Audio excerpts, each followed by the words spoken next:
오늘 하나님께서 주신 제목은 내가 오늘 내 집에 머물러야 하리라입니다. 오늘 제목은 내가 오늘 내 집에 머물러야 하리라. 주님께서 여러분에게 하시고 싶은 말씀입니다. 주님이 여러분 집에 머무르시기를 원합니다. 주님이 여러분 가정에 임하시길 원합니다. 그 말은 주님께서 여러분 집을, 여러분 가정을 지금 찾고 계시다는 것이고, 지금 살펴보고 계시다는 것입니다. 이 말씀은 예수님께서 삭개오에게 하신 말씀이었고, 또 그 말씀대로 이루어졌습니다. 그리고 예수님께서 뭐라고 선언하셨냐면, 오늘 이 집에 구원이 이루어졌도다라고 말씀하셨습니다. 이 말씀이 저와 여러분의 가정에 집 가운데에 그대로 성취될 것을 저는 믿습니다. 하나님이 그렇게 말씀하셨다면 하나님이 이루시는 겁니다. 우리가 이루는 것이 아닙니다. 하나님의 말씀은 인간이 이룰 만한 수준이 되지 않습니다. 수준이 되지 않습니다. 그러니까 그 이상입니다. 그래서 인간이 이룰 수 있는 수준이 아니라는 거예요. 하나님의 말씀은. 근데 우리는 하나님의 말씀을 자꾸 우리가 노력과 행함으로 열심히 이루려고 해왔습니다. 내가 할 수 있는 분야는 됩니다. 내가 할 수 있는 부분은 됩니다. 뭐 거짓말하지 말라, 간음하지 말라, 이웃 것을 탐내지 말라. 이런 것은 어느 정도 할 수 있을 것입니다. 근데 그 외에 성경에 몇 개의 여러분 말씀이 있는지 아십니까? 율법이라고 정해놓은 것은 613개입니다. 모세오경을 통해서. 그런데 그 외에 유대인들이 그리고 성경을 통해 우리가 찾아볼 때 나온 것이 수천 가지입니다. 2,000가지가 넘습니다. 그 2,000가지의 하나님의 말씀을 어떻게 우리가 다 지킬 수 있습니까? 그렇죠? 너의 원수를 사랑하라 라는 말씀조차 우리는 버거워하잖아요. 그리고 억지로 그것을 지키려고 했잖아요. 그래도 내가 예수님 믿는데 예수님도 원수인 나를 사랑했는데 나도 나를 미워하고 시기하고 힘들어하는 저 원수 내가 사랑해야지. 예수 믿는데. 우리가 그렇게 행하려고 하지 않았습니까? 그러니까 안 되고 안 되니까 나는 믿음이 부족해. 나는 믿음이 없어. 그래서 주일날 예배 드릴 때도 나는 원수도 형제도 제대로 사랑하지 못하는 믿음이 부족한데 주님이 이렇게 예배 드리기 전에 회개합니다. 용서해 주세요. 회개하고 용서를 구해야 될 것은 구하지 않고 회개하고 용서하지 않아도 될 것을 자꾸 우리는 회개하는 그런 신앙생활을 반복적으로 해왔던 것입니다. 성도들이 하나님이 누군지 모르시고 때문에 그리고 하나님 우리에게 원하는 것이 바르게 알지 못하기 때문에 이러한 신앙의 착각과 오해가 생기는 것이기도 하고요.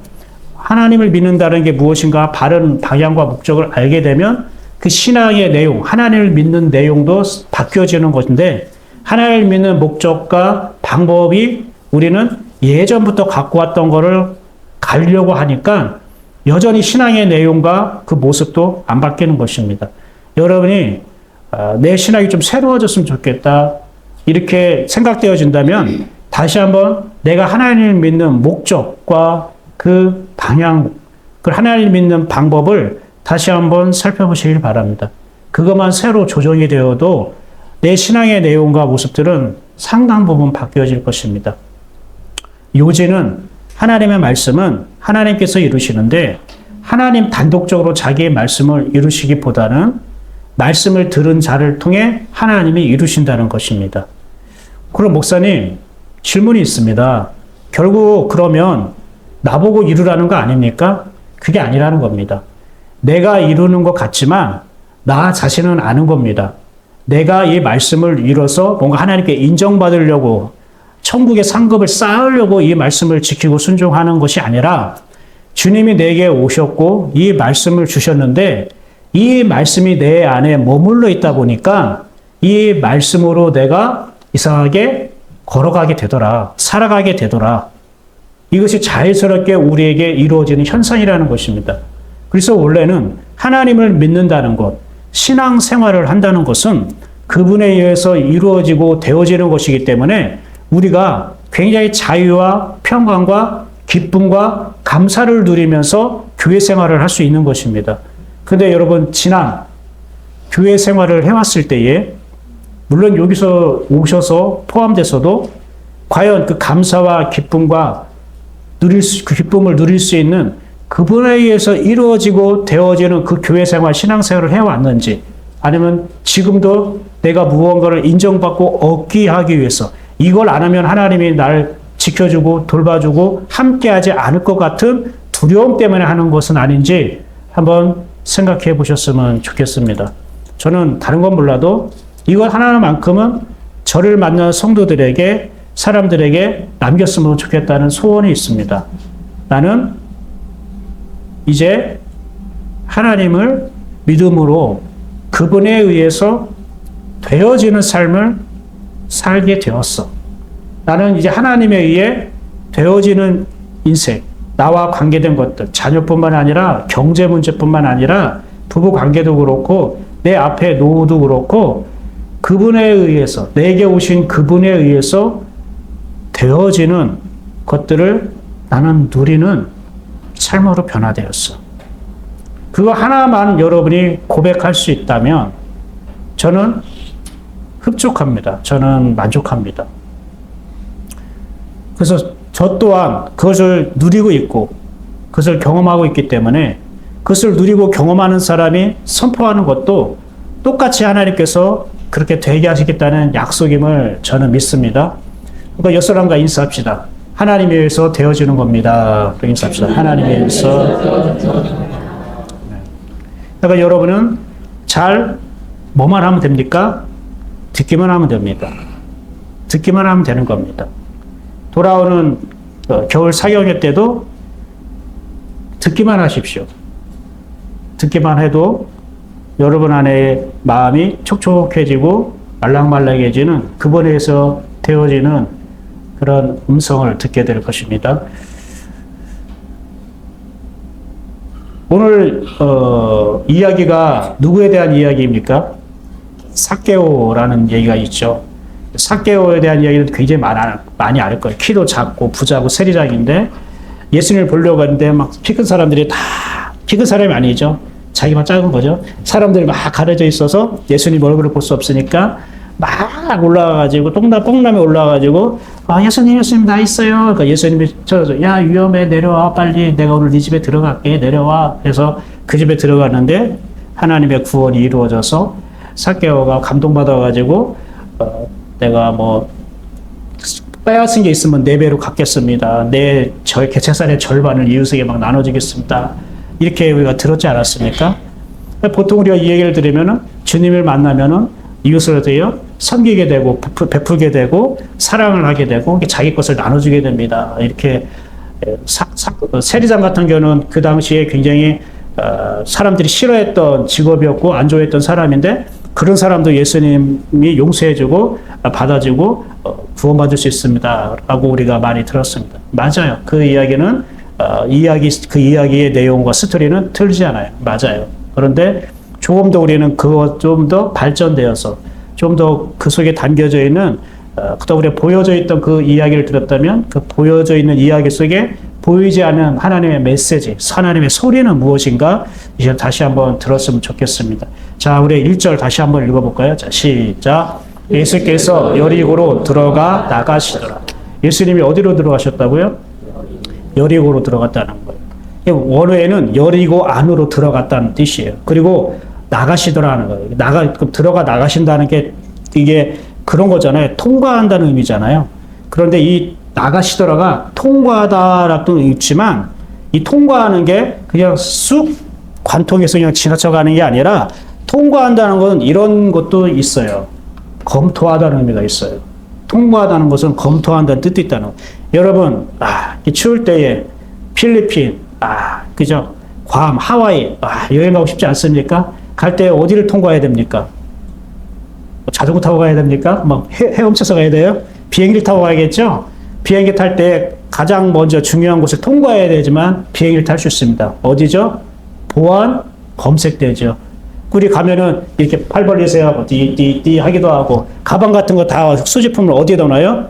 보안 검색대. 그 엑스레이 레이저로 다 찍혀가서 보이잖아요.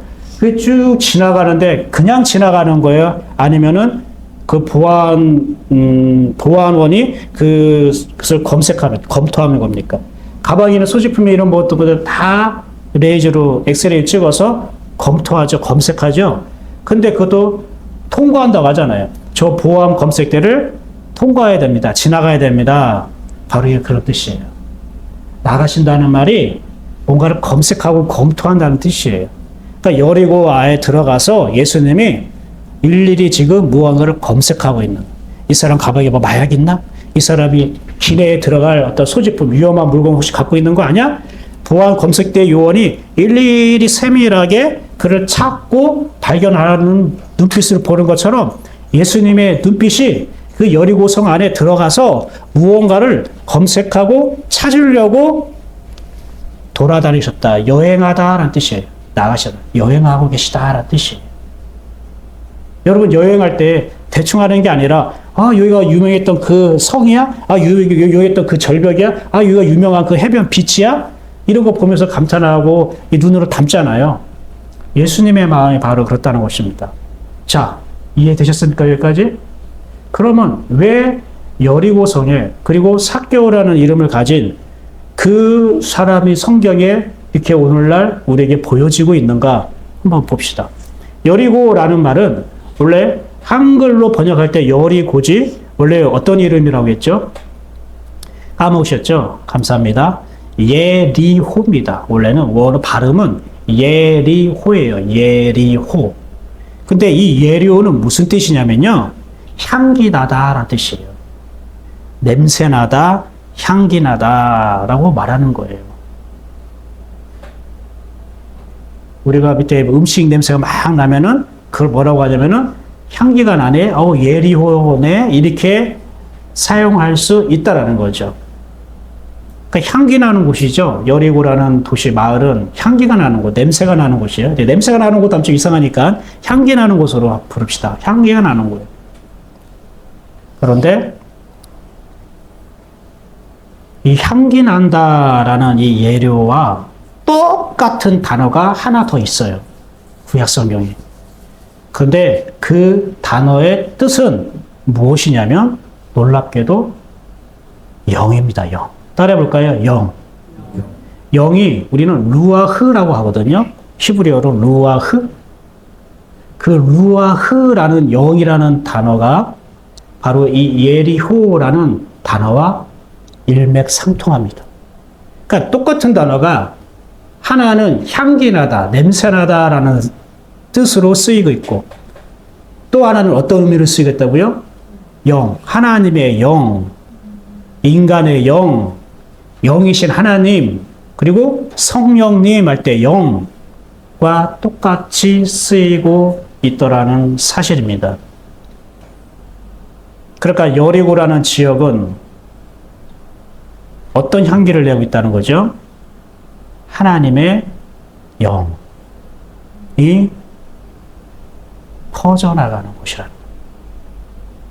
우리 영 하면 어렵게 생각하지 말라고 했죠? 막 이렇게 안개처럼 무슨 에너지처럼 이렇게 두루뭉실한 어떤 그러한 잘 알지 못하는 것이 아니라 영이라는 건 아주 분명한 실체가 있다는 뜻입니다. 영은 마음이요 생각을 말하는 겁니다. 그래서 하나님의 영이라고 말하는 것은 하나님의 마음이요 하나님의 생각을 의미하는 겁니다. 여러분의 영, 내 영혼 할 때 내 영혼의 상태는 어떨까라고 할 때는 현재 지금의 내 마음과 내 생각의 상태가 어떨까를 보시면 되는 겁니다. 여러분이 어제 토요일 날 마음이 평안하셨습니까? 여러분의 생각은 안전했고 그리고 뭔가 따뜻했고 여러분의 생각은 하나님을 향하고 있었습니까? 그랬더라면 여러분의 마음, 여러분의 생각, 즉 여러분의 영은 하나님 안에 있는 것이었습니다. 그런데 마음이 계속 불안하고 생각이 너무 복잡하고 그리고 머리가 아플 정도로 힘들고 괴로운 시간을 지냈다면 내 영혼의 상태는 하나님과 하나가 되지 못한 상태에 있었다는 것입니다. 이해가 되셨습니까? 그래서 내 마음과 내 생각의 상태를 지금 보면 내 영의 상태를 우리가 알 수 있는 것입니다. 그래서 우리 영혼의 상태가 바로 드러날 수 있는 것이 어떤 거냐면 한 단어로 표현하면 말입니다. 말. 그래서 내 마음과 내 생각의 상태는 바로 내 말로 나타납니다. 예수님께서 말씀하셨습니다. 내가 너희에게 이르는 말은 내 영이요 생명이니라. 이렇게 말씀하세요. 내 영인, 내 생명이 내 말로 나타나는 거야 라고 설명했다는 거예요. 하나님의 마음과 생각이 예수 그리스도의 심령 가운데 가득 차서 흘러 넘치는 것이 예수님의 말로 표현하는 거예요. 그래서 안전벨기를 일으키신다든지 귀신자를 떠나라 라고 말씀하시든지 여자여 다시는 죄를 짓지 말라 너에게 평안을 주노라 라고 얘기한 것도 하나님의 마음과 생각이 예수 그리스도의 말로 통해 나타나는 거예요. 그게 하나님의 영이 흘러나가는 겁니다. 하나님의 영이 예수님의 입술을 통해 흘러나가니까 하나님의 영이 맞닿은 사람들, 그 사람들 중에 연약한 사람, 질병들 걸린 사람은 어떻게 될까요? 회복이 일어나는 거였죠. 하나님의 영이 임하니까 회복이 되는 거예요. 예수님이 능력이 있어가지고 고치는 게 아니라고요. 예수님 말 속에 하나님의 영이 가득 채워졌기 때문에 하나님의 영이 맞닿으니까 잘못된 것이 고쳐지고 죄인들이 회개하고 그리고 아픈 사람들이 고쳐지는 역사가 나타난다는 것입니다. 오늘도 만약에 설교자의 말 속에 하나님의 영이 가득 채워져 있다면 이것이 여러분에게 맞닿았을 때에, 여러분 영혼과 맞닿았을 때에 회복이 일어나고 고쳐지는 일이 일어나고 다시 회심하는 일이 일어나겠죠. 그런 은혜들이 일어나기를 소망합니다.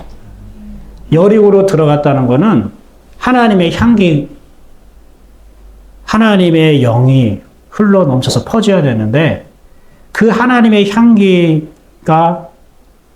맡을 수 있는 사람, 하나님의 향기가 흘러 퍼질 수 있는 그 영혼이 어디에 있는가를 주님께서 찾기 위해 들어가셨다는 겁니다. 그러니까 여리고는 뭐냐면 여러분의 영혼을 말하는 겁니다. 여러분 영혼 안에 하나님의 향기가 사실 흘러 넘쳐야 되는 거예요. 그런데 구약 성경에 여호수아가 가나안에 가장 먼저 들어가서 한 일이 뭘까요? 여리고성을 무너뜨린 일을 했습니다. 하루에 한 번씩 돌고 마지막 날은 7바퀴 돌고 나팔과 고함소리를 불어서 외치니까 여리고성이 무너졌잖아요. 그 당시 여리고성은 5배 정도 된대요. 4배, 5배. 뭐가요? 성벽 두께가. 무슨 말인지 알겠습니까? 그렇게 철옹성이래요. 굉장히 단단한 거예요. 그래서 이제까지 한 번도 무너진 적이 없는, 실패한 적이 없는, 적들이 쳐다와도 한 번도 공략하지 못하는 그 요새가 여리고 성벽이었던 거예요. 왜 여리고라는 곳에 그렇게 크고 두꺼운 성벽이 높게 세워졌을까요? 하나님의 향기가 흘러 넘치고 퍼져 나가야 되는데 두껍고 높은 성벽이 딱 막고 있으니까 하나님의 향기가 밖으로 흘러 넘칠까요? 아니면 흘러 넘치지 못할까요? 흘러 넘치지 못하겠죠? 그러니까 하나님이 무너뜨리죠. 그래서 여리고 성벽을 무너뜨린 거예요. 여리고는 하나님의 향기가 흘러나가는, 하나님의 향기라는 건 하나님의 영향력을 말하는 거예요. 하나님의 마음과 생각을 말하는 거잖아요. 하나님의 영향력, 하나님의 마음과 생각이 흘러 넘쳐야 되는데 그 여리고가 우리 영혼이라고 했잖아요. 흘러 넘쳐야 되는데 그 여리고 안에 둡고 높은 성벽으로 세워져 나갔다면 하나님의 영향력이 그 성벽에 막혀가지고 흘러가지 못하는 상태를 말하는 거예요. 그래서 여호수아로 하여금 무너뜨렸다는 거예요. 여호수아를 신약으로 두자로 바꾸면 뭐가 될까요? 여호수아를 두자로. 그게 예수란 말이에요. 그럼 오늘날 예수님이 여리고에 와가지고 어떤 무너뜨리는 일을 하겠죠? 무엇을 무너뜨릴까요? 보이지 않는 여리고성을 무너뜨리는 거예요. 물론 여리고성은 구약시대에 이미 여호수아에 의해서 무너졌어요. 그러나 그게 오늘날 우리 현대를 살아가는 지금 하나님을 믿는 우리 가슴 속에는 나도 모르게 두껍고 높은 여리고성을 내가 세우고 있다는 뜻입니다. 그 당시에 여리고 안에도 여리고성은 없지만 보이지 않는 영적인 여리고성이 두껍고 높게 세워져 있는 걸 주님이 보신 거예요. 그것을 무너뜨리기 위해 가신 거예요. 그러면 여리고성은 무엇일까요? 하나님의 향기, 하나님의 영향을 가로막는 두껍고 높은 그 여리고 성벽을 쌓는 건 무엇일까요? 그게 내 향기입니다. 그리스도의 향기가 아니라 인간의 향기, 내 향기입니다. 내 영향력입니다. 내 냄새입니다. 너의 향기, 너의 냄새를 주님께서는 무너뜨리시는 겁니다. 그럴 때에 하나님 향기가 흘러나올 수 있는 겁니다. 어떤 일종의 향기가 너무 강하면요, 아주 좋은 향기가 맡겨지지 않는 거예요. 그죠? 화장실 냄새가 너무 심하잖아요? 그럼 아무리 방향제 페브리즈 막 뿌리잖아요? 그럼 향긋한 게 아니라 아주 지독한 그 화장실 냄새와 이 향긋한 페브리즈 냄새가 섞이면 좋아요? 아니면 더 이상해요? 더 이상하지. 이것도 아니고 저것도 아니고. 그게 여리고 성벽이라는 겁니다. 하나님의 향기를 밖으로 흘러나가지 못하고 내가 막을 뿐만 아니라 하나님께 받은 은혜도 있고 또 내 향기도 있고 이 하나님 향기와 내 향기가 짬뽕 되어가지고 내 말로 전해지고 내 행동으로 전해지는 것이 다른 사람에게는 이도 아니고 저도 아니고 은혜도 아니고 이거 뭣도 아니고 애매모호하게 되는 거예요. 그렇게 애매모호하게 말하고 우리가 생활하다 보니까 사람들이 저 사람에게는 겉으로는 하나님을 믿는 것 같은데 내용을 보면은 이상한 냄새가 나. 그렇죠? 그렇게 될 수가 있는 겁니다. 근데 그걸 우리 보고 그러니까 너 네 냄새 없애고 그리스도의 향기를 내. 그게 아니라는 거예요. 너 네 냄새 없앨 수 없지? 너에서 뿜어져 나오는 그 강한 향기, 하나님의 향기를 섞어버리고 막아버리는 너의 강한 향기, 네가 어떻게 할 수 없지? 그래서 하나님이 구약에는 누구를 시킨 거예요? 여호수아. 신약에는 누구를 통해 하신 거예요? 예수님을 통해 무너뜨리는 거예요. 내가 무너뜨리는 게 아니에요. 주님이 무너뜨리는 거예요. 우리는 여호수아와 그 군대가 하루에 한 바퀴 돌고 마지막에 7바퀴 돌고 나팔 불고 외쳤기 때문에 여리고성이 무너진 걸로 알고 있잖아요. 아니요. 천만의 만만의 말씀이요. 이거는 완전히 하나님의 뜻을 왜곡하는 거예요. 잘못 알고 있다고요. 그 전에 하나님께서 뭐라고 말씀하셨어요? 이미 말씀을 주셨잖아요. 너희가 하루에 한 바퀴 돌고 마지막에 7바퀴 돌고 나팔과 고함을 외쳐라. 이렇게 말씀하셨잖아요. 그럼 그 말씀대로 된 거지. 이스라엘 백성이 맨날 열심히 돌고 7바퀴 돌고 나팔 불고 고함을 외쳐서 무너진 게 아니라고요. 말씀대로 이루어졌다는 걸 보여주는 증거라고요. 하나님이 무너뜨린 거라고. 하나님이 말씀하셨고 하나님이 그 말씀을 이루셨다는 거예요. 그런데 누구를 통해? 그 말씀을 받아들인 여호수아를 통해서, 그 이스라엘 백성을 통해서. 여러분도 이 말씀을 받아들이기만 하면 말씀하신 하나님이 이루시는 겁니다. 여러분의 여리고성을 여러분이 쌓아놨지만 여러분이 무너뜨릴 수 없는 그 두꺼운 여리고성을 주님께서 무너뜨리시는 것입니다. 그게 내 영혼 안에만 있겠습니까?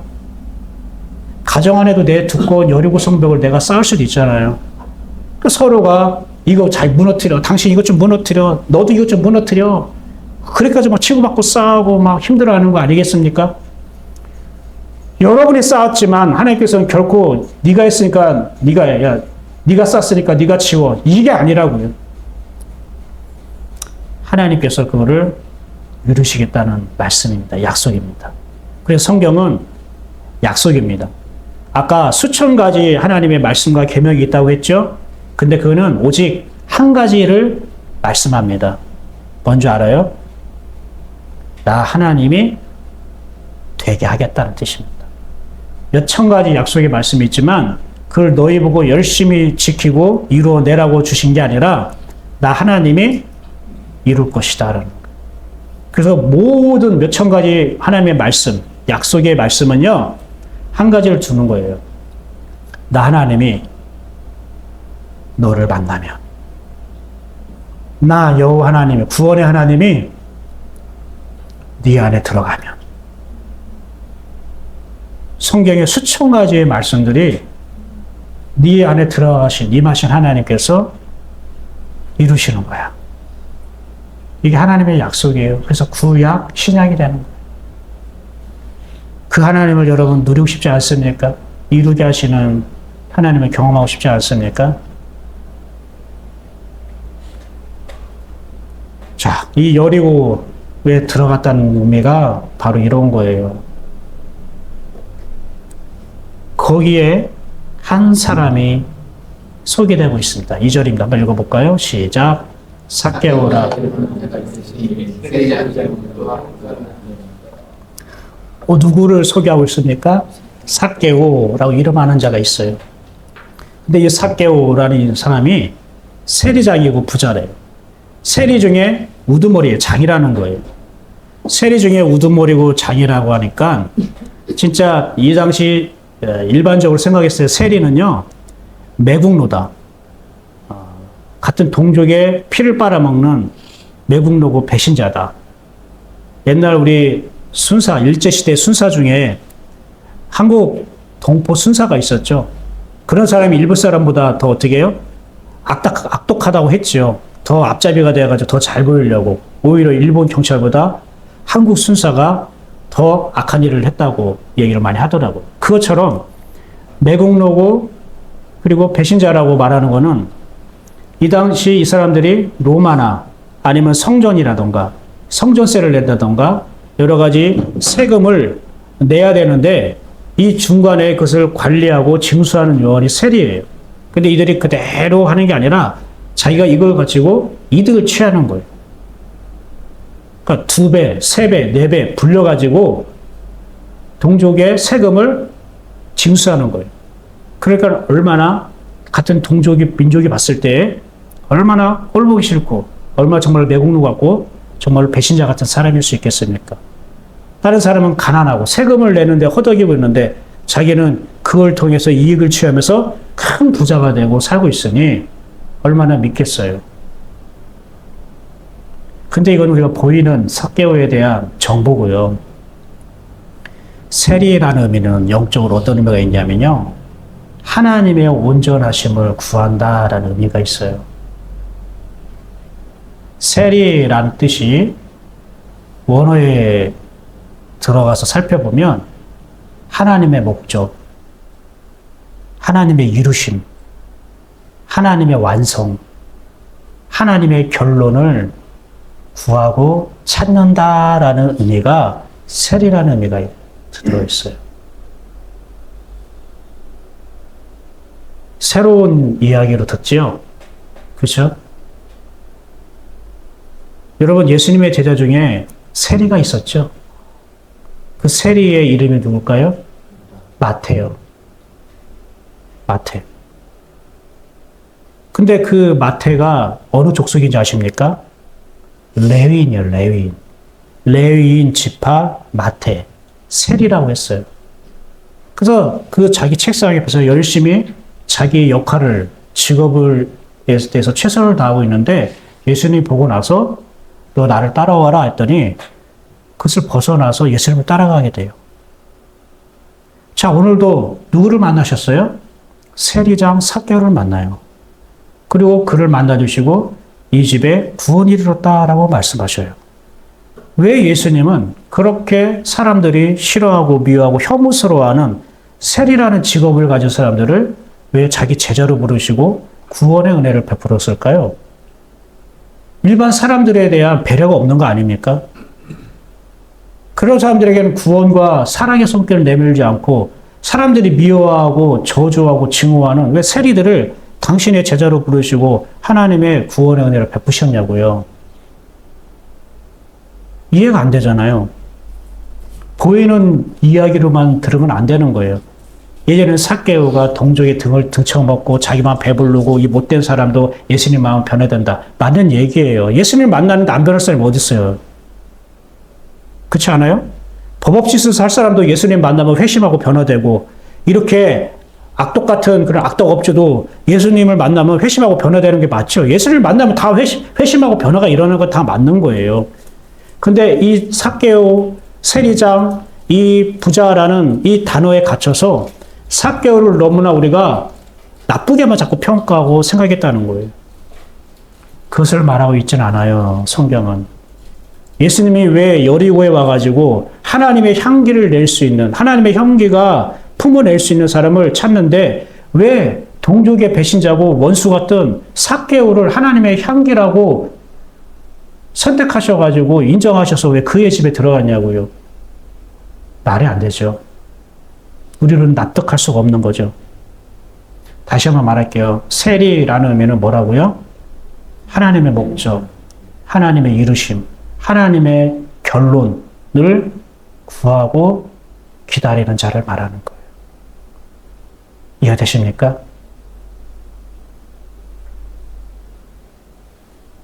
그래서 마태를 부르시고 세리를 불러요. 마태가 레위라는 것은 하나님과 연합하다, 결합하다는 뜻이에요. 마태는 하나님과 결합하고자 하는 마음을 품은 사람이에요. 그래서 그를 자기 제자로 불렀어요. 너는 나와 함께 하자. 내가 너의 마음에 품은 뜻, 하나님과 연합되고 결합하기, 그것을 이루려고 나 예수가 온 거야.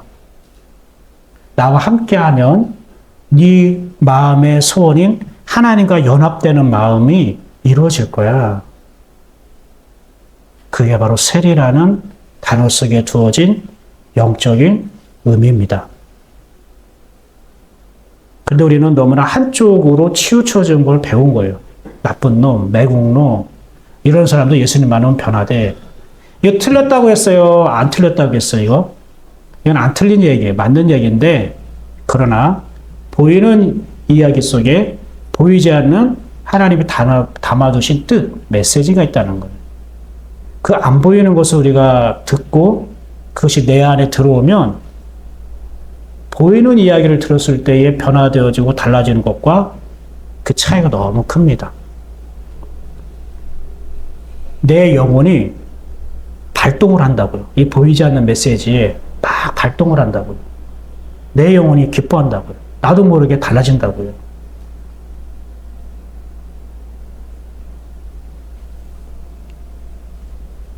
예수님을 여리고성에 들어갔을 때 수많은 사람들이 예수님을 따라갔죠. 예수님을 에워쌌죠. 그러니까 키가 작은 삭개오가 예수님을 볼 수 있었어요? 못 봤죠. 만날 수 있었을까요? 못 만났죠. 그래서 그가 돌무화과 나무에 올라간 거예요. 근데 한번 봅시다. 누가복음 19장 3절 한번 볼까요? 시작. 그가 예수께서 어떠한 사람인가 하여 보고자 하되 키가 작고 사람이 많아 할 수 없어. 죄송해요. 이 기온이 따뜻하고 온화하면은 설교 들을 때도 졸음이 와요. 그래서 한 20분 정도만 에어컨에 오픈기를 꺼주셔도 괜찮을 것 같아요. 괜찮죠, 여러분? 예. 따뜻한 상태에서 졸면서 듣는 것보다 약간 추워도 말짱한 상태에서 하나님 말씀 듣는 게 좋을 것 같아요. 왜냐면 오늘 이 시간은 오늘 지나면은 다시 오지 않기 때문에 그런 거예요. 예. 그래서 뒤에 전원 버튼을 눌러주시면 고맙겠어요. 예. 자, 다시 한번 3절 읽어볼까요? 시작. 그가 예수께서 어떠한 사람인가 하여 보고자 하되 키가 작고 사람이 많아 할 수 없어. 자, 예수께서 어떠한 사람인가는 예수님 어떻게 생겼을까? 예수님 뭐 그리스도 메시아라고 하는데 많은 능력이 있다고 하는데 어떻게 생겼을까? 나처럼 키가 작을까? 아, 그래가지고 예수님도 키 작으니까 안 보이는구나. 나랑 똑같네? 뭐 이런 생각을 한 게 아니라 예수께서 어떠한 사람인가 하여 할 때에 성경은 어떤 단어를 여기에 집어넣었냐면 구하고 찾는다라는 단어를 주셨어요. 이게 구하다 찾는다 단어는 없잖아요. 근데 원어에 보면은 예수께서 어떠한 사람인가 구하기 위해, 찾기 위해.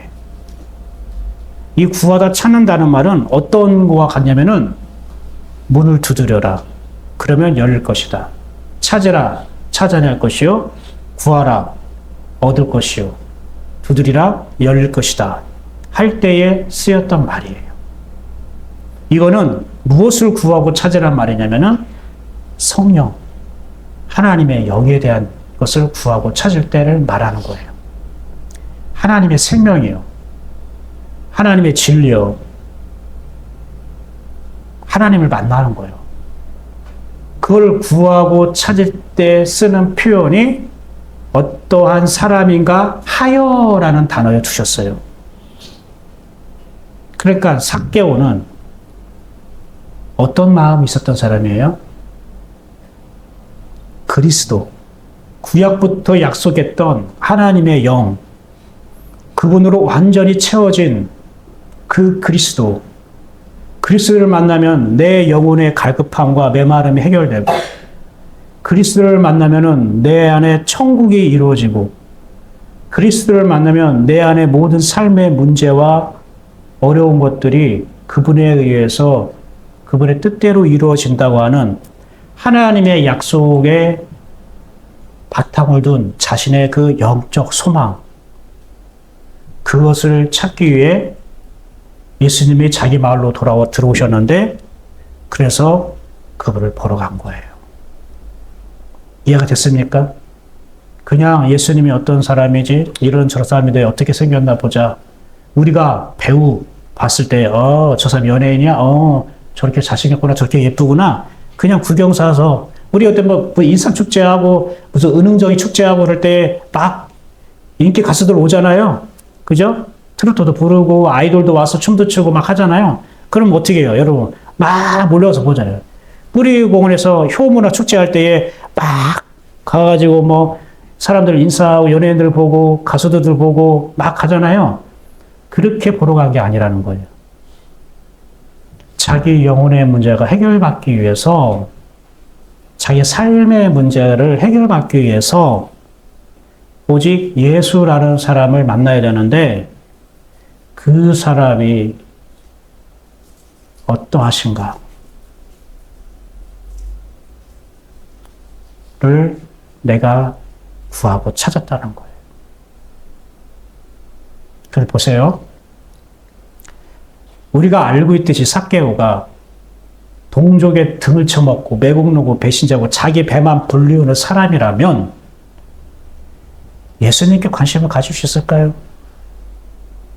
예수님을 만나면 인생이 바뀌고 회심이 일어나고 죄가 떨어져 나가고 사람이 온화해지고 말랑말랑해지고 하나님의 마음과 생각을 담는다고 하는데, 자기 배를 배불리하고 그걸로 자기 이득을 찾는 그렇게 비인간적이고 그렇게 악독 같은, 악질 같은 뜻을 품고 있는 사람이 예수님이 들어왔다고 그에 관심을 갖고 그를 만나고 싶어 하는 마음을 가질 수 있었겠냐고요.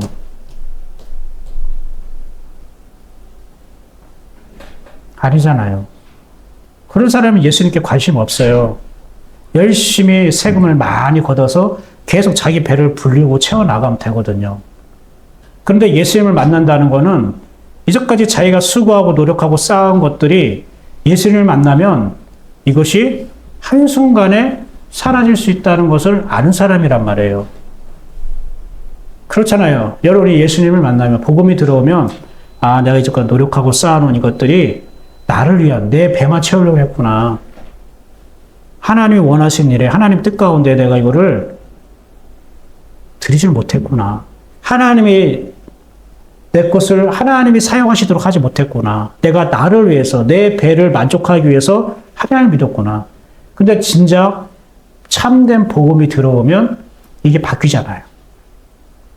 그럼 삭개오 같은 사람이 자기 배만 만족하게 하려고 민족의 등을 쳐먹는 그 나쁜 인간이 예수님에 대해서 그렇게 관심을 가질 수 있겠냐고요. 아니겠죠? 그러니까 이 삭개오는 사실 우리에게 소개할 때에 주님을 간절히 구하고 찾는 그 연약한 영혼, 어린아이 같은 영혼이라고 우리에게 소개하고 있는 거예요. 이해가 되십니까?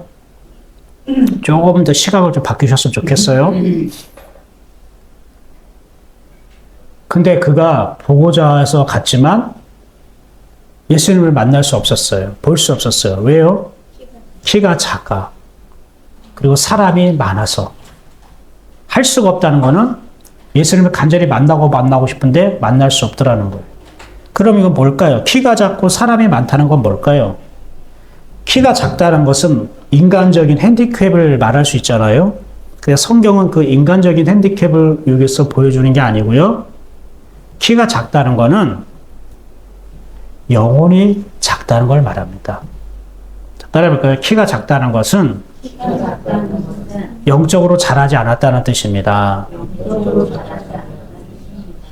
예수님도 키가 자라면서 뭐예요? 사람과 하나님께 사랑을 받더라, 존경과 칭찬을 받았다라고 했잖아요. 그러니까 키 이야기는 육신적인 키 이야기하는 게 아니라 육신적인 것이 자라나는 걸 통해 그가 영적으로도 풍성하고 자라나는 걸 동시에 보여주는 것입니다. 이해가 되십니까? 그래서 우리 육체에 대한, 신체에 대한 이야기는 반드시 영적인 것들과 함께 우리에게 동시에 하나님께서 계시해주고 있어요. 성경 그렇게 보셔야 됩니다. 키가 작았다는 것은 영적으로 자라지 않았다는 뜻이니까 영적으로 어른이라는 거예요. 어린아이라는 거예요. 영적으로 어린아이라는 거예요.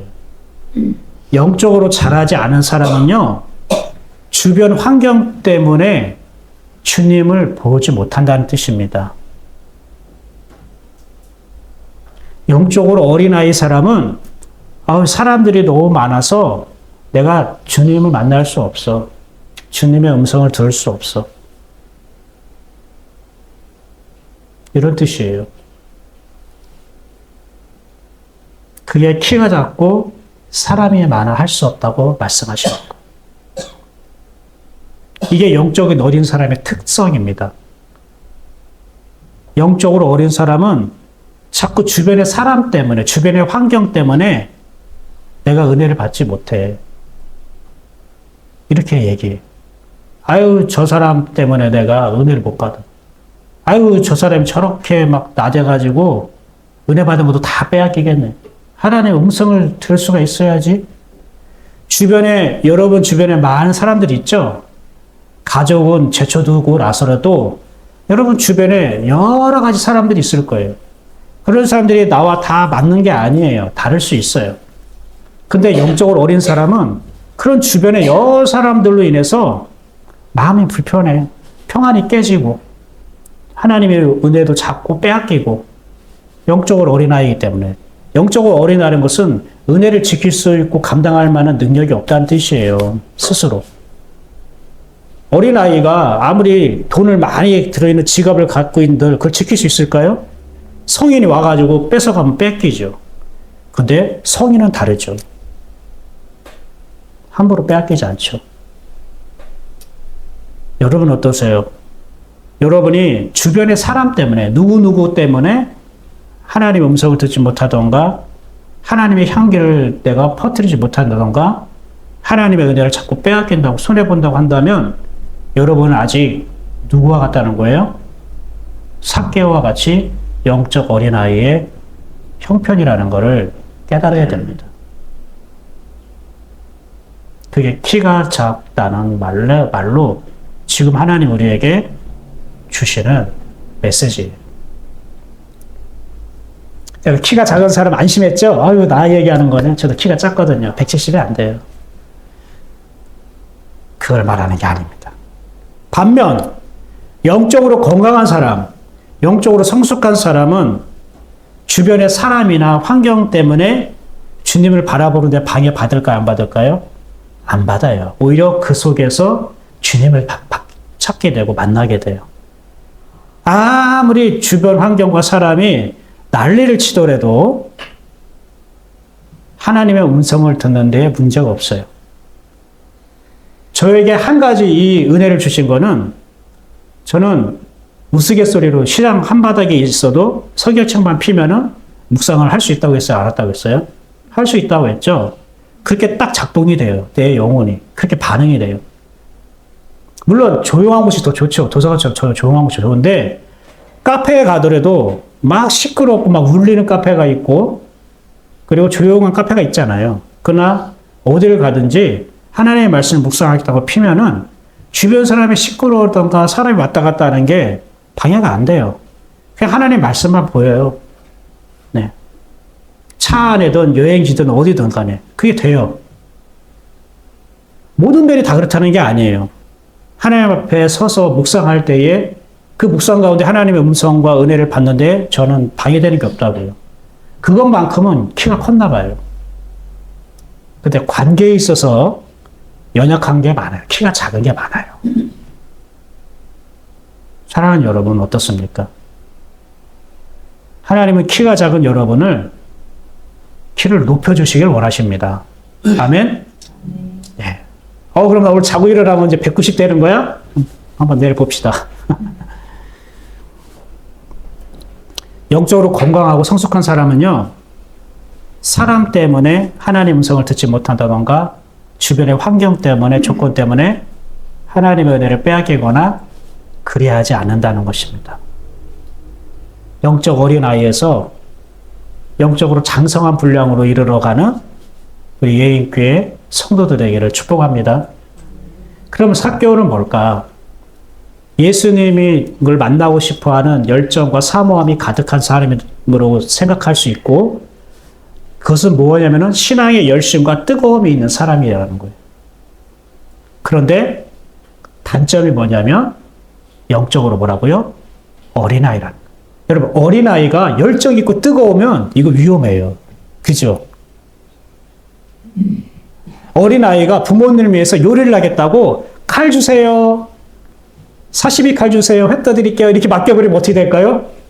큰일 나요. 고기를 쓰는 게 아니라 다른 사람 몸을 쓸어버릴 수가 있을 수 있단 말이에요.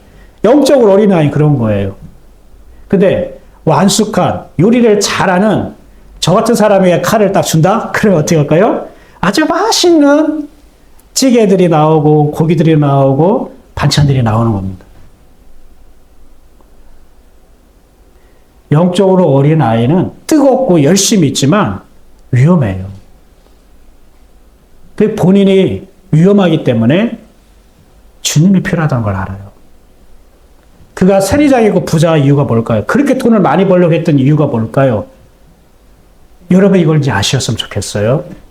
그렇게 돈을 많이 가지고 그렇게 열심히 다른 사람한테 미운 털 박혀가면서 욕을 먹으면서 돈을 번 이유가 뭐냐고요? 노후 대책이요? 아니요. 하나님에 대한 뜨거운 열심과 관심이 있다고 했죠? 그럼 그 많은 돈 가지고 뭐 했을까요? 하나님께 인정받고 싶어서요. 헌금하고요. 제사장에 드리고요. 하나님께 인정받고 싶어서 그렇게 열심을 냈던 거예요. 부자라는 말의 그 의미예요. 재물이 많은 사람이라는 의미도 있지만 이 부자라는 거는 자기 능력과 자기 힘과 자기 열심이 가득한 사람을 부자라고 하는 거예요. 왜? 하나님께 인정받고 싶어서요. 하나님께 축복받고 싶어서요. 하나님께 사랑받고 싶어서요. 하늘의 상급을 쌓아놓고 싶어서요. 이 마음은 잘못된 마음은 아니잖아요. 근데 이걸 누가 이루려고 했다고요? 삭개오 자신이요. 다른 사람들의 어떤 그 피 묻은 어떤 돈, 세금 같은 걸 다 쓸어 모아하면서까지 자기는 하나님께 인정받고 하나님께 축복받고 하늘의 상급을 쌓아놓을 만큼 굉장히 신앙적으로 종교적으로 열심히 투철한 사람이었다는 것을 말하고 있는 거라고요. 근데 그러다 보니까 그거 외로워요. 아무도 그를 상대해 주지 않아요. 우리의 영혼이 평안하고 하나님의 향기가 흘러가면 여러 사람이 그 좋은 향기를 맞춰서 몰려다녀서 따뜻한 게 느껴지고 평강이 흘러가고 사이가 좋아지고 관계가 회복돼야 되는데 그렇게 하나님에 대한 열심이 있고 충성이 있고 하나님께 인정받으려고 달려왔는데 아무도 그 사람들과 만나지 않아요. 외로워요. 마음이 공허한 거예요. 내가 이렇게 열심히 교회 다녔는데 이렇게 열심히 내가 잘했는데 이렇게 하나님께 인정받고 상급받으려고 내가 이렇게 기도하고 열심히 내가 율법을 지키고 행했는데 근데 이렇게 공허하지? 왜 이렇게 나에게 체험이 없지? 만족함이 없지? 이렇게 신앙생활하는 게 맞는 거야? 이렇게 교회 생활하는 게 맞는 거야? 그에게 영적인 공허함이 밀려온 거예요. 그 영적인 공허함에 채우실 분은 예수밖에 없구나. 그래서 예수가 어떤 사람인가를 그가 발견하고 찾고자 했던 거예요. 내 영혼을 만족할 하나님이 약속하신 그 메시아인가 예수라는 사람이 그래서 다가가려고 했던 거예요. 그런데 다가가려고 했는데 키가 작다는 것은 자기 힘, 자기 방법으로. 그래서 그걸 보여주는 게 뭐냐면은 바로 4절입니다. 한번 읽어봐요. 시작. 앞으로 달려가기 벌써 보기 위하여 돌 무화과 나무에 올라가니 이는 예수께서 그리로 지나가시게 되미로라. 영적으로 연약하고 작으니까 그래서 제가 극복하기 위해서 취했던 방법이 뭐냐면 돌 무화과 나무에 올라갔다는 거예요. 옛날 성경에는 뭐라고 되냐면 뽕나무라고 되어 있잖아요. 근데 돌 무화과 나무로 개역개정 성경에는 번역이 바뀌었어요. 돌 무화과 나무인데 무화과긴 무화과 나무인데 돌 무화과 나무래요. 왜 돌 무화과 나무일까요? 성경에 로마서에 보면 돌 감람나무가 있고 참 감람나무가 있어요. 감람나무는 올리브 오일 나오는 올리브 나무예요. 그리고 우리를 뭐라고 비유했냐면 우리는 돌 감람나무고 돌 감람나무에 매달려 있는 가지고 그래서 열매를 맺지 못하고 열매를 맺어도 먹을 수 있는 열매예요? 먹을 수 없는 열매예요?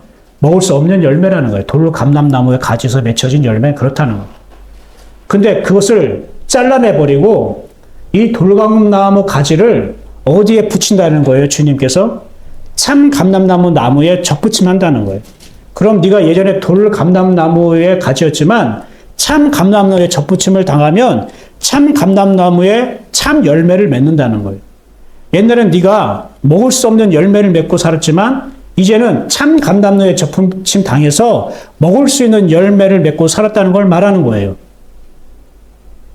그 열매라는 건 우리 영혼의 형편, 영혼의 결과를 말해요. 그럼 여기서 돌 무화과 나무에 올라갔다는 건 무엇을 말할까요? 생명이 없는, 즉 열매가 없는, 아니 열매가 있어도 그 무화과 나무 열매는 먹을 수 있다는 거예요? 먹을 수 없다는 거예요? 먹을 수 없다는 거예요.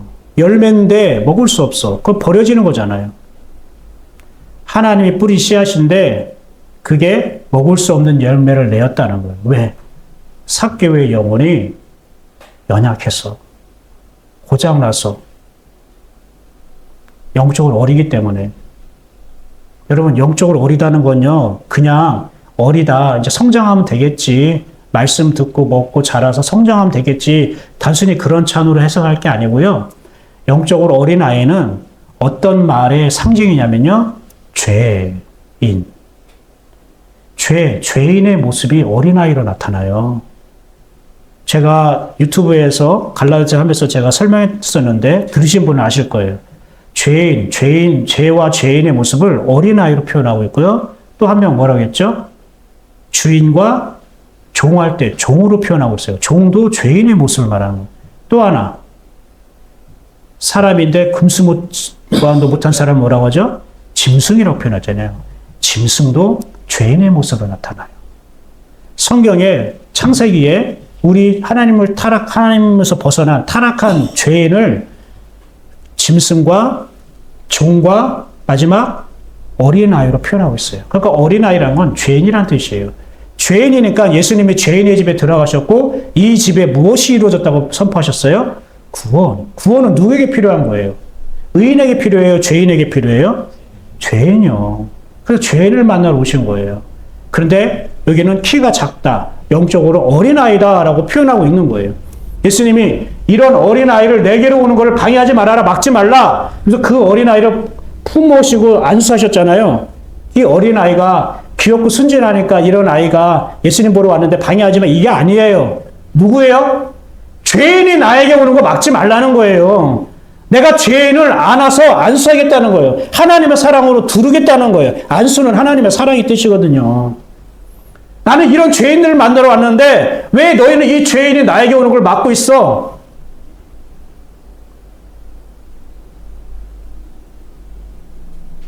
그러니까 하나님에 대한 열심이 있고 하나님께 인정받고 하늘의 상급을 쌓으려고 자기 힘, 자기 방법, 자기 생각으로 열심히 신앙생활, 교회생활 했던 사람이 하나님 입장에서는 뭐라는 거예요?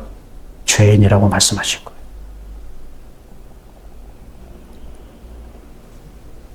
그 삭개오가 앞으로 달려가서 보기 위해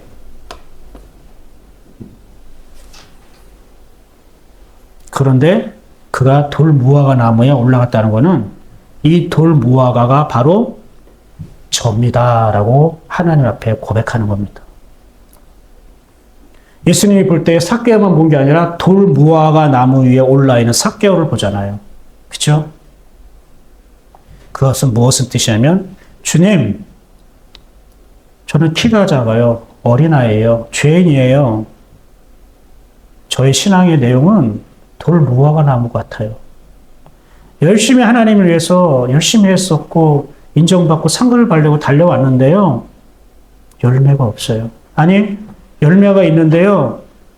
아무도 먹지 못해요. 하나님도 드릴 수도 없고 사람들에게 나눠줄 수도 없고 나에게도 유익되지 않은 나 자신도 먹을 수 없는 돌덩이와 같은 열매예요. 생명이 없는 열매예요. 하나님이 뿌린 씨앗이 내 안에서 돌덩이 열매가 돼버렸어요. 참 생명의 열매가 되어야 되는데 돌덩이 같은 먹지 못하는 열매를 내가 내고 살았어요. 주님, 나 어떻게 해요? 아무리 노력하고 아무리 기도해도 안 되는데. 근데 주님을 만나면 된대요. 주님의 손길이, 주님의 어루만지심이, 예수님 당신 안에 있는 그 하나님이 나에게 오시면 내가 참 생명의 열매를 맺을 수 있대요. 근데 내가 영적으로 어린아이라서 주변의 환경, 사람 때문에 하나님의 은혜를 누리지 못해요. 그 돌무화과 같은 존재가 나예요. 내 신앙의 모습이 이랬어요. 나 좀 봐주세요. 돌무화 같은 인생에 열심히 나무이긴 나무이지만 열매는 맺었지만 사람이 볼 때는 근사해요. 열매도 있어요. 근데 속을 내려다보면 그 열매를 까놓고 보면 먹을 수가 없는 거야. 썩어져 있는 거죠. 그것은 다른 씨앗도 맺을 수 없는 거죠. 삭개오는 그렇게 살았던 거예요. 바로 율법에 속한 자기 행위와 열심과 자기 생각으로 자기 성벽을 이루고 있던 사람이었어요. 그게 여리고 안에 여리고 성벽을 이루었던 사람이 누구라고요? 삭개오. 근데 하나님이 이 삭개오의 성벽을 무너뜨리십니다. 우리가 할 게 뭘까요? 없어요.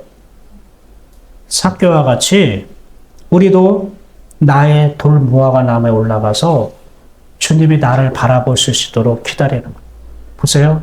삭개오가 주님, 저 여기 있어요. 좀 올려다보세요. 쳐다보세요. 라고 얘기했을까요? 아니죠. 돌무화과 나무에 올라가니까 예수님이 어떻게 해요? 그리로 지나가면서 봤다는 거예요. 돌무화과 나무에 올라간 삭개오가 있으니까 예수님이 그리로 지나갔다는 거예요. 여러분이 나는 돌무화과 같은 사람입니다 라고 시인하고 인정할 때에 하나님이, 예수님이 여러분 안으로 지나가신단 말입니다.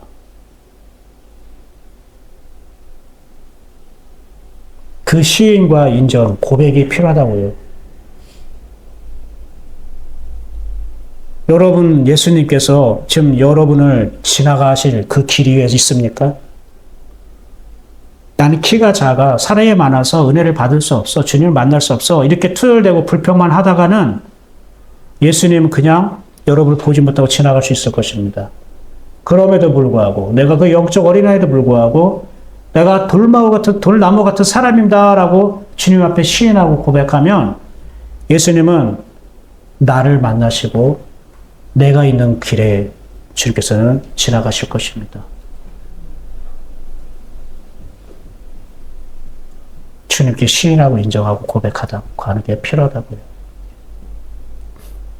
그럴 때 예수님이 뭐라고 할까요? 5절 한번 읽어볼까요? 시작.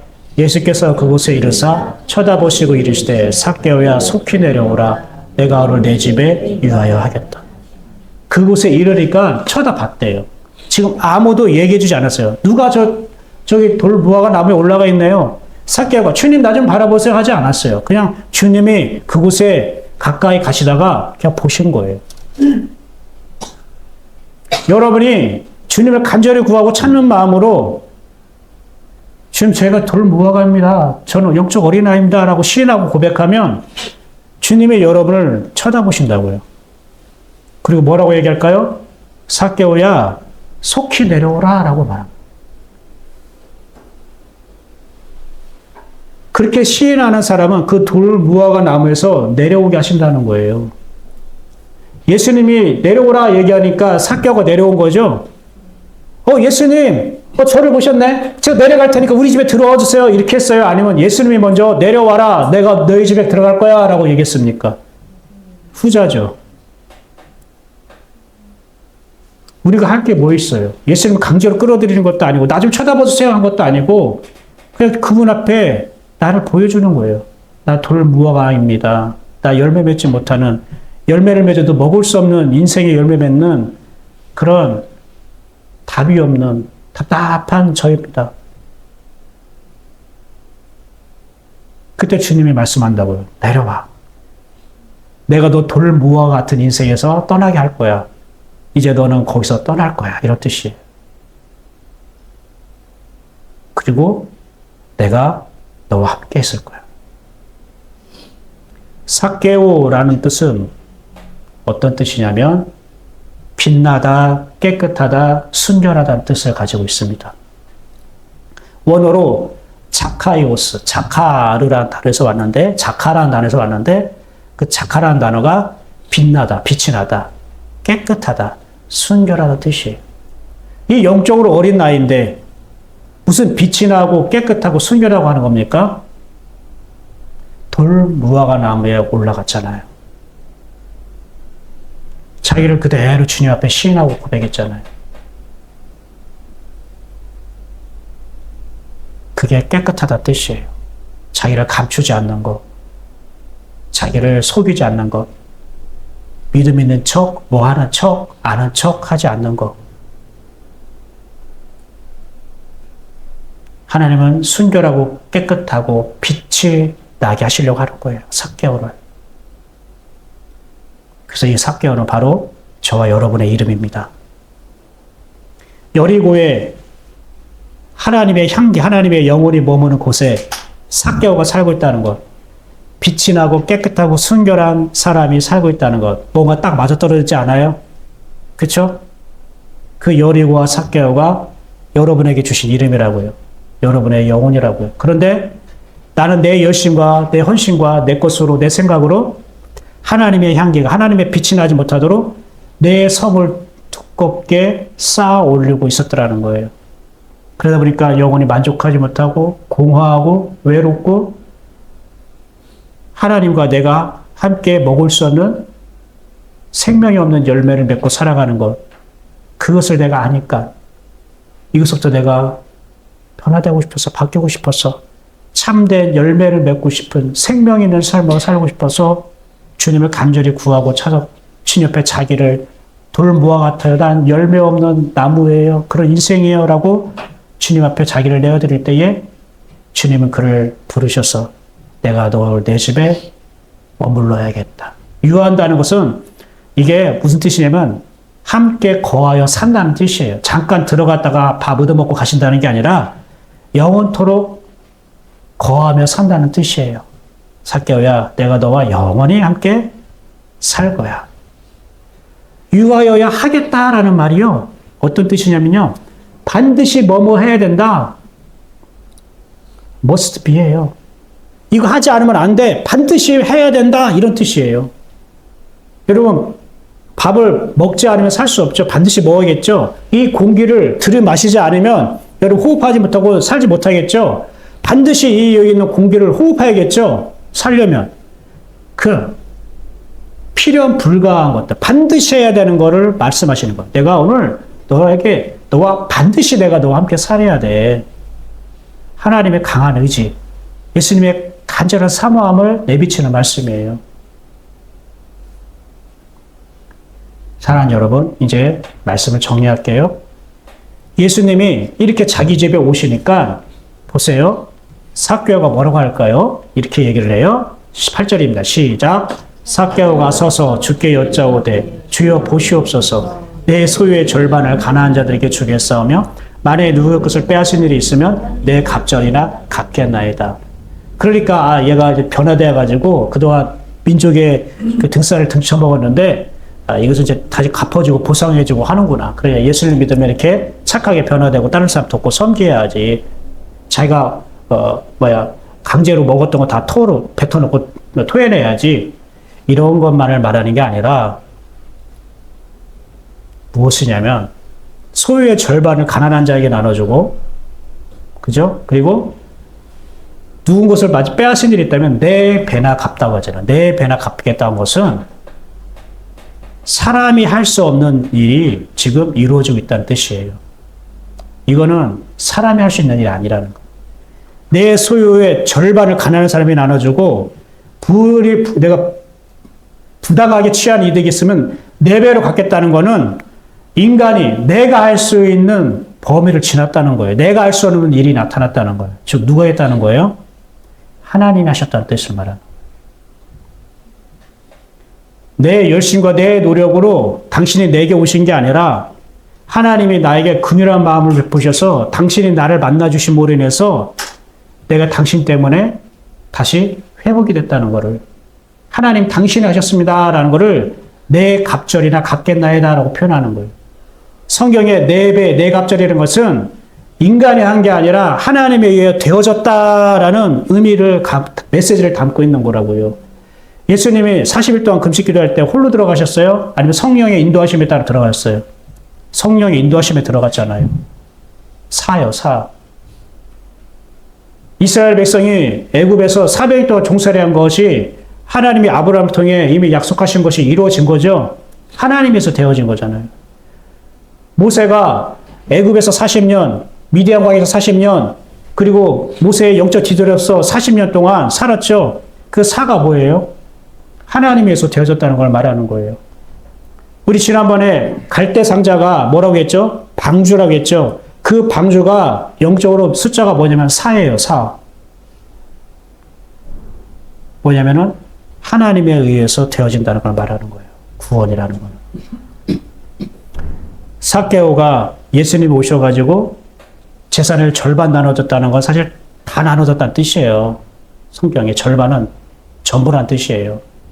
그리고 내 갑절이라 받겠다는 거는 이거는 내가 하는 게 아니라 하나님이 내게 오셔서 하나님께서 이루셨습니다라는 표현이라는 거예요. 저와 여러분은 삭개오입니다. 하나님께서 우리를 빛나게 하시고 깨끗하고 순결하기 위해서 우리를 불러주셨어요. 근데 내 향기가 너무 강해서 나도 모르게 열의고성을 툭 뜯겨 싸우고 있었어요. 그러다 보니까 내가 열매 맺지 못하는 삶을 살고 있었습니다. 하나님의 향기를 퍼뜨리지 못하고 있었습니다. 하나님이 나를 통해 일하실 수 없었습니다. 근데 주님이 오셔서 돌나무와 같은 나를 주님께서 찾아오셔서 그분에 의해서 내가 변화되어지고 그분의 이제 열매를 맺는, 그분이 일하시는 그런 임마누엘의 삶으로 우리가 바뀌어질 수 있었습니다.